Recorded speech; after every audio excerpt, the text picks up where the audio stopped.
क्रिया पूरी करने के तुरंत बाद मुझे अपनी सांस की नली में ठंडक महसूस हुई। हमारी इम्यूनिटी में भी सुधार होगा। सबसे महत्वपूर्ण लाभ यह है कि मानसिक तनाव कम हो जाता है।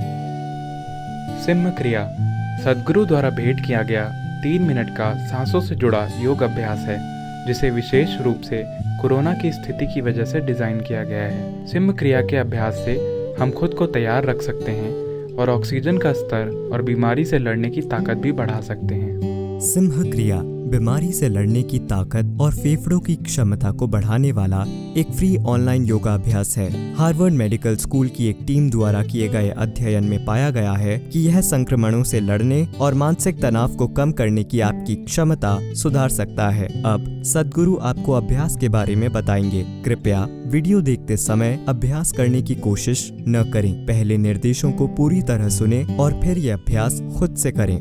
तो किया ये जा रहा है कि आपको पालथी लगाकर बैठना होगा। आप जिस भी तरह से बैठ सकें, आपका शरीर जिसकी भी अनुमति दे, और फिर दोनों बाहों का उपयोग करके इसे इस तरह से ऊपर उठाइए कि आपका पंजर डायफ्राम के हिस्से से ऊपर उठ जाता है।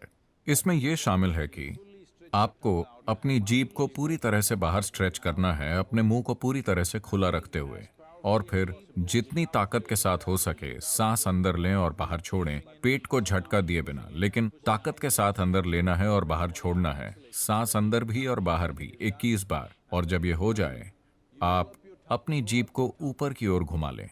इसे उतना पीछे ले जाएं जितना आप ले जा सके, और अपना मुंह खुला रखते हुए फिर से उसी तरह सांस लीजिए। सांस अंदर, सांस बाहर, जितनी हो सके उतनी ताकत से, लेकिन अपने गले में दबाव पैदा करके आपको इस तरह से आवाज निकालनी होगी। यह महत्वपूर्ण है कि आप गले में, अपने गले के गड्ढे में दबाव पैदा करें और आवाज निकालें। और सांस अंदर, सांस बाहर, पूरी तरह से सांस बाहर, पूरी तरह से सांस अंदर, जितना हो सके उतनी ताकत के साथ, लेकिन पेट को झटका दिए बिना 21 बार और जीभ को ऊपर घुमाकर। पूरी प्रक्रिया के दौरान आपने अपनी आंखें बंद रखी हैं। आप पूरी सांस लीजिए और सांस को रोककर बस यूं ही बैठिए 1 मिनट के लिए। अगर आपकी उम्र ज्यादा है या आपको सांस लेने में दिक्कत है तो कम से कम 30 सेकंड के लिए। अगर आप 1 मिनट के लिए नहीं कर पा रहे हैं तो कम से कम आप 30 सेकंड के लिए वहां रुकिए। ये एक सरल सा अभ्यास है, और सबसे बढ़कर अगर आप इसे आज कर पाते हैं और अचानक एक दिन आप इसे नहीं कर पाते, तो इसका मतलब है कि निश्चित रूप से आपको सांस से संबंधित कोई समस्या हो गई है। शायद वो ये वाला वायरस ना हो, लेकिन वो कुछ और हो सकता है। वो चाहे कुछ भी हो, आपको अपनी जांच करानी चाहिए। सिम्ह क्रिया खाना खाने के कम से कम 2.5 घंटे बाद की जानी चाहिए। 6 से 70 वर्ष के बीच की आयु का कोई भी व्यक्ति सिम्ह क्रिया कर सकता है।